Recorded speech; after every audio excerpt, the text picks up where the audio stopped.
So Shelly, thank you for joining us today to talk about teaching. I just want to start with a question of what is something you wish that somebody had told you before you started teaching? Well, before I started teaching, I will say that there's a lot of pressure on me in the beginning. I really wish someone had told me it's okay if you don't know everything when you walk into the classroom. Students will ask questions, and sometimes it's about class, sometimes it's totally coming out of left field, and you will just have absolutely no idea what the correct answer is. And you know what? It's okay if you don't know, and it's okay if you tell the students, hey, I don't know that. But then you follow that up with a but. Sometimes I let the students look for the answer in class. Pretty much everyone has a technology gadget that is connected to the wireless or the internet, and with everyone having a plan that is unlimited, I let the students look for it. I say, hey, time out, let's do a tangent, and let's look for it right now. Sometimes we will look for it on the teaching station, depending on whether or not I'm using the teaching station, and we'll find the answer. If it's a much more involved, not a simple statistic or something like that, I say, hey, you know what? I'll find out and we'll talk about it next class. But you have to be ready, because when you tell a student who really wants to know that answer, we'll talk about it next class, as soon as you walk into the next class, their hand's going to be up. It's like, do you have that answer for me? And I'll have that answer, and oftentimes I'll try to find a way to weave it into the discussion of the class. But if I can't, I'll say, well, here's your answer. Hope that's what you're looking for, and let's move on. So how do you handle it when a student brings one of those kind of answers up that just derails the whole conversation? It's out of left field. My class is a series of derailments. Sometimes it's me. So we have a lot of fun. One of the things I think about is that my syllabus or my course plan for the day is just an outline. And sometimes we take the class where it goes or where the students need to be based upon who's in the classroom. And I have the privilege of being able to do that in my classes by the subject matter. I know sometimes you have a set schedule, you have a set syllabus, and you have to follow something, especially if it's in the spring semester where we're liable to get snow days and ice days and all of those wonderful things that throw off a schedule. And sometimes there are just things you have to cover for an assessment or a certification. So there are a couple of things I do. When we can flow with it, I say, hey, let's roll with it. Let's follow this tangent within the amount of time we have left in the class sometimes. If it's the last 10 minutes of class and we're done anyway, we have fun with it, we roll with it.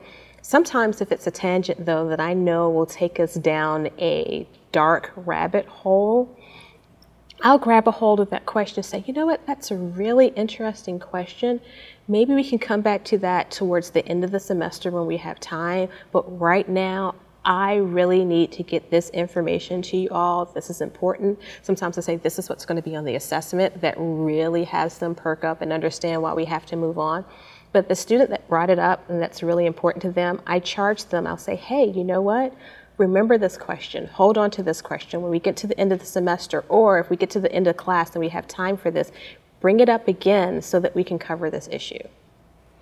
So what do you do when a student makes a comment that's pretty controversial, that shocks you? Though I'm pretty sure it's hard to shock you. It happens every so often. I say the longer that I teach, the less things shock me. And the more that I've had things shock me early on, it helps prepare me for things that come later. I go in the moment. So if it just shocks me, I try to pay attention to what's going on with the students in my class. So if it just shocks me and I look at the students in the class and I'm looking out and, okay, I'm the only one that's shocked, I'll kind of say, well, you know, that's an interesting perspective. Here's another way to look at it. Does anyone else have another way to look at it? You know, sometimes kind of take it apart and figure out why that perspective is important or significant. If the entire class is shocked, we'll deal with it differently. I've had students that have shocked an entire class to the point where they weren't just shocked, they were angry. And so at that time, my job is to protect that student from the anger that I see in the classroom. So we kind of disentangle, well, where's the anger coming from? Where's the shock coming from? Why is this causing this reaction? To kind of take the pressure off of the student who said this statement that may be offending, And then we use that discussion to deconstruct the statement and what could be problematic about the statement, but not about the student. So that helps us, that deconstruction process. So the student that said the statement that is shocking and to some degree offending learns why it's offensive for that statement without feeling attacked for the you said, you said, you said, but well, that statement has these words in it. You know, my favorite one is all and everyone. I do this with my children too. When they say we never, I go, never, ever? Are you sure it didn't happen when you were 6 months old? Can you remember? So the statement all, every single one, you know, every single fill in the category that exists in the United States or in the world. And so it helps students learn to walk back from that all. Mm-hmm. So is it all, or maybe it's just everyone in that category that you've encountered?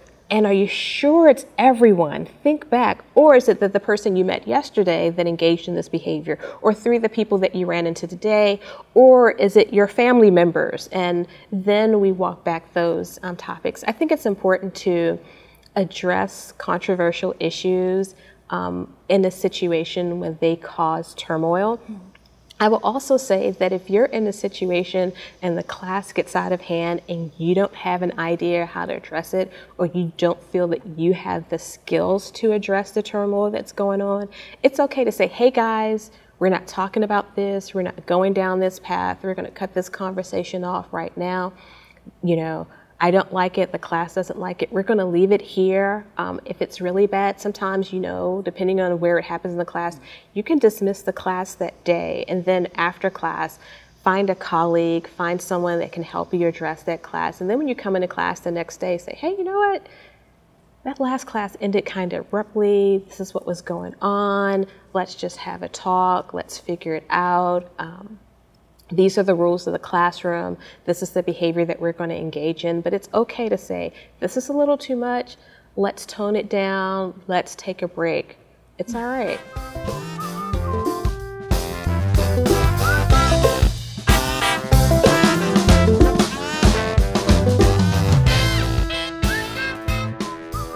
Are there any specific questions or strategies you use to get the class refocused after those moments? So I like to have fun in my classes. One of the classes I teach is research methods, and students hate it. They absolutely hate the class. You know, I get a lot of, I don't like math, I don't do numbers, and I tell you, you do like math, because if they gave you the wrong score in your exam and didn't add it up properly, you would tell me. You count your correct change. You make sure you get what you deserve, so you do math. You may not like it all the time, but you do it. And that's the, you know, that's what we're doing for math. You know, hard math, they're formulas. Once you take the test, you can always look it up. So just think about that. But what I do is I often have what I call the crazy question, or the fun question, or the silly question of the day.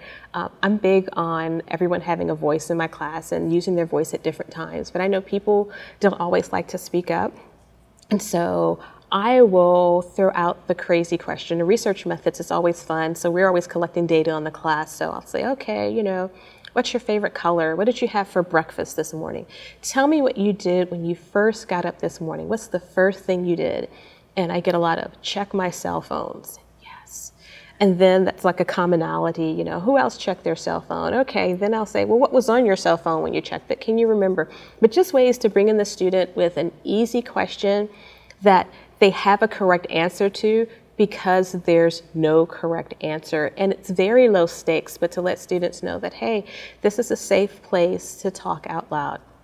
And it doesn't matter what my other topic class is. I teach a class on race and ethnic relations, race, class, and gender. So I'll ask a question like, so when was the last time you had to fill out a race on a form? Makes everybody think, what was on that form? When was the last time you filled out your gender on a form? And how many categories were there?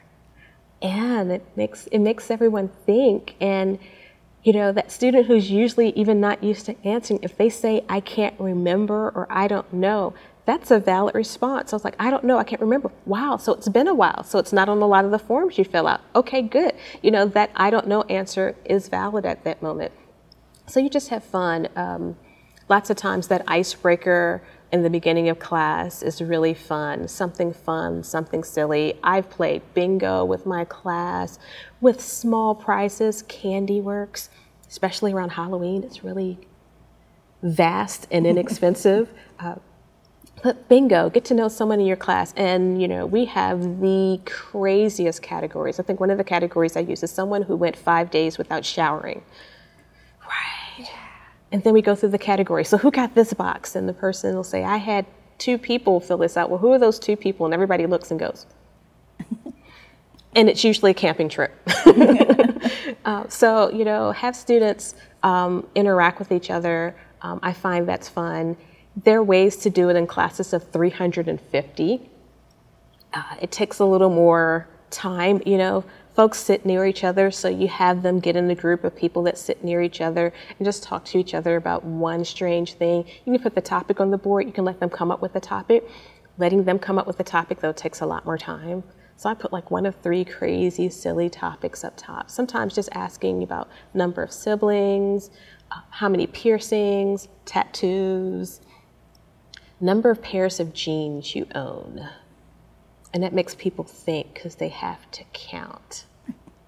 And we don't always know the answers, Sometimes I say, hey, if you are wearing the color red, stand up right now. And everybody goes, because no one knows what they wore when they walked into the classroom. It's like, okay, so yeah. Great. Well, thank you for taking time with us today to share a little bit about your experience and your advice for other faculty. Anytime.